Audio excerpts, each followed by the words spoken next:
एक छोटा सा खरगोश था। नाम था गोलू। गोलू को कूदना, खेलना और गाजर खाना बहुत पसंद था। शाम होते ही उसे जरा भी नींद नहीं आती थी, वो बस खेलना चाहता था। एक दिन उसकी मम्मी ने कहा, अगर तुम समय पर सोओगे तो सपनों में जादुई बगीचे घूमने जाओगे। गोलू ने सोचा, जादुई बगीचा, अच्छा आज जल्दी सोकर देखते हैं। वह मम्मी की गोद में लेट गया, आंखें बंद की और गहरी सांसें लेने लगा।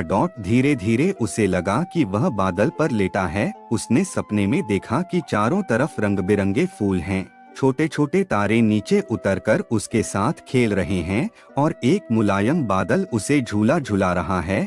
गोलू ने मुस्कुराकर कहा, सच में जल्दी सोने में कितना मजा है। सुबह उठकर गोलू ने मम्मी को गले लगाया और बोला, अब से मैं रोज समय पर सोऊंगा ताकि अपने जादुई सपनों से मिल सकूं।